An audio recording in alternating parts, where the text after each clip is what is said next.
सी सैब counselling वाले बच्चों के लिए लेटेस्ट इंपॉर्टेंट अपडेट है। इस वीडियो को पूरा ध्यान से सुनिएगा, चाहे आप जोसा काउंसलिंग कर रहे हो नहीं कर रहे हो, दोनों ही बच्चे ध्यान से सुनिएगा, क्योंकि मैंने ऐसे बच्चों को देखा हुआ है कुछ भी गलती करते हैं तो उनको एक अच्छी सीट मिलते मिलते हरा जाती है। सी सैब काउंसलिंग में हर बच्चे को बैठना चाहिए जो बच्चे अपनी सीट अपग्रेड करना चाहते हैं, क्योंकि मैंने ऐसे बच्चों को देखा है, जैसे फॉर एग्जाम्पल किसी बच्चे की टॉप रैंक है, अच्छी रैंक भी है, लाइक 20,000 के अंदर जिनकी रैंक है उन्हें बहुत ज्यादा करने की जरूरत है। जिनकी 20,000 के आसपास रैंक है, 21,000 रैंक है, वो जरूर कीजिए। जिनकी रैंक 15,000 के ऊपर वो कर सकते हैं। क्यों?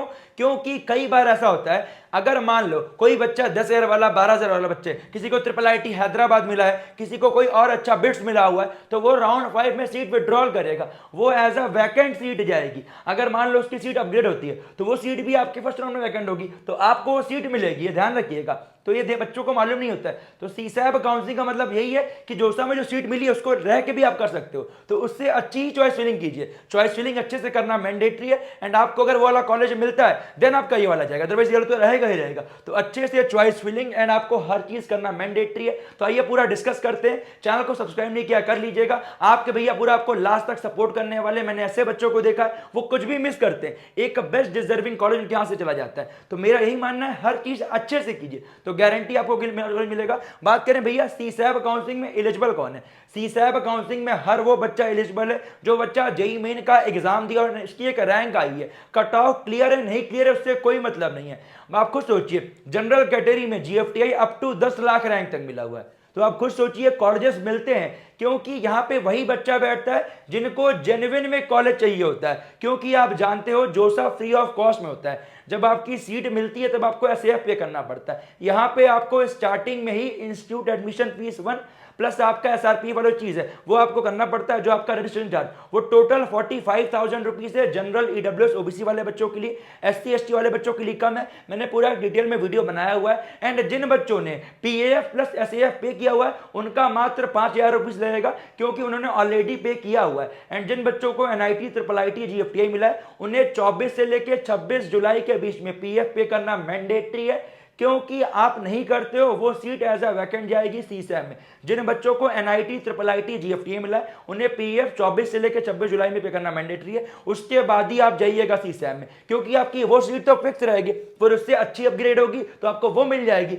अदरवाइज अपग्रेड नहीं होती तो आपकी वैल्यू तो रहेगी।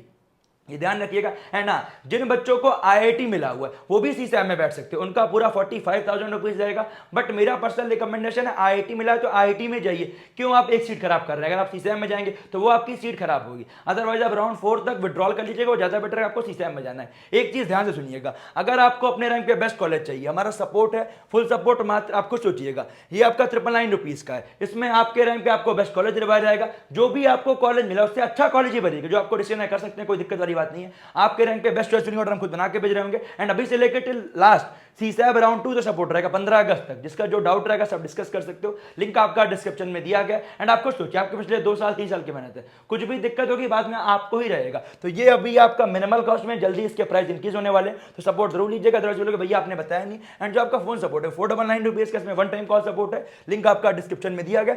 अब डिस्कस करते हैं भैया जो वैकेंट सीट रहती है एनआईटी ट्रिपल आईटी जीएफटी में, क्या चॉइस फिलिंग ऑर्डर में केवल वही रहता है? आपकी सीट वैकेंट है नहीं है, दोनों ही आपका चॉइस फिलिंग ऑर्डर में रहता है। एंड कब से स्टार्ट होगा डिस्कस करें, उसका रीजन क्या है आइए डिस्कस करते हैं। तो फर्स्ट ऑफ ऑल ये आपके सामने जो आपका डिस्प्ले ऑफ वैकेंसी है जो सर अराउंड 29 जुलाई को आएगी, इसमें अराउंड 10,000 सीट खाली रहती है। आप खुद देखिएगा इस बार भी आएगी 8,000 से लेकर 10,000 के बीच में। जो आपका चॉइस फिलिंग एंड रजिस्ट्रेशन है वो आपका 31 जुलाई से स्टार्ट होगा। IEF1 प्लस SRPF जो आपका रजिस्ट्रेशन है वो एंड हो जाएगा आपका 2 अगस्त शाम 5 बजे। एंड आपका चॉइस फिलिंग 3 अगस्त को एंड हो जाएगा। डिस्प्ले ऑफ अलॉटमेंट आपका 5 अगस्त को आएगा। तो ये बहुत इंपॉर्टेंट चीज है, चॉइस फिलिंग अच्छे से करना मैंडेटरी है। अब बात करते हैं, आइए अब डिस्कस करते हैं जो वैकेंसी आती है। बच्चों को लगता है केवल चॉइस फिलिंग में यही रहता है। चॉइस फिलिंग में आपके सारी अवेलेबल चॉइस रहेगी। क्यों? जैसे फॉर एग्जांपल मान लो जो बच्चे राउंड 5 तक विड्रॉल करते हैं वो आपका एज ए वैकेंट सीट आती है जो कि अराउंड 10K तक रहती है, 8,000 से 10,000 के बीच में। अब जैसे मान लो बच्चे तो सीसा में बहुत सारे बैठेंगे, जिनको जोसा में भी सीट मिली हुई है वो भी बैठेंगे, उनको पीएफ और पे करना मैंडेटरी है।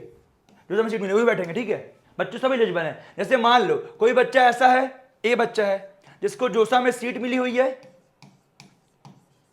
ठीक है, और उस ब्रांच में उस कॉलेज में सारी सीट फुल हो गई हैं, ठीक है। और मान लो इससे अपर ब्रांच, जैसे फॉर एग्जाम्पल हम मान लेते हैं ट्रिपल आईटी नागपुर का सीएस में सारी सीट फुल है और यहां वाला बच्चा बैठा हुआ है। और मान लो बी ट्रिपल आईटी जबलपुर में सीएस में एक सीट खाली है। अब मान लो आपको ये वाली सीट मिल गई, ट्रिपल आईटी जबलपुर की वाली सीट मिल गई उस बच्चे को जो बच्चे जो बैठा था, तो यहां पे तो ऐसा वैकेंट सीट हो जाएगी राउंड 1 में, तो वो सीट आपको राउंड 1 नहीं मिल जाएगी क्योंकि इस बच्चे को नई सीट मिली, तो वो आपका एज अ वैकेंट सीट खाली होकर मिल जाएगी। इसीलिए बोल रहा चॉइस फिलिंग वहां अच्छे से करना मैंडेटरी है। मैंने ऐसे बच्चों को देखा है कुछ गलत गाइड होके केवल वही भरते हैं जो वैकेंट में रहेगा। भाई जो वैकेंट नहीं है वो भी भरिए। मान लीजिए उस वाले बच्चे को कोई राउंड 1 में उससे अच्छी सीट मिलेगी, तो वहां पे तो सीट खाली जाएगी ना। कि सभी बच्चों को डाउट रहता है, ध्यान रखिएगा। तो चॉइस फिलिंग में सभी अवेलेबल चॉइस रहती है, ये नहीं कि जो वैकेंट सीट में आएगा वही रहेगा। कुछ बच्चे भैया वैकेंसी देख के भरेंगे, वैकेंसी है नहीं आप भरिए। जिन बच्चों के जनरल में 15,000 के ऊपर आप भर सकते हैं, भाई अलॉटमेंट हुआ है, ट्रिपल आईटी इलाहाबाद वगैरह हुआ 8-9 हजार भी, वो भी कर सकता है। क्योंकि आप खुद सोचिए, आपके थोड़े पैसे तो लग रहे हैं बट उससे अच्छी सीट अपग्रेड हो, उसमें आपका ही फायदा है। आपके अगले 4 साल मेन रहेंगे, ये ध्यान रखिएगा। तो बच्चे यही गलती करते हैं। जिन बच्चों को एनआईटी ट्रिपल आईटी जीएफटीआई मिला हुआ है, मेरा पर्सनल रिकमेंडेशन है आप सीसैप भी करिएगा, क्योंकि सीट अपग्रेड होती है। और किसी के मन में कुछ डाउट है, लिंक का डिस्क्रिप्शन में दिया गया है सपोर्ट का, जरूर लीजिएगा। उसमें मेरी गारंटी है आपके रैंक पे आपको बेस्ट कॉलेज दिलवाया जाएगा। मिलते हैं आपसे अगले वीडियो में। बाय बेस्ट जय हिंद। बिल्कुल अच्छे से काम कीजिएगा, किसी के मन में कुछ डाउट होगा कमेंट कीजिएगा। मिलते हैं अगले वीडियो में। बाय बेस्ट जय हिंद।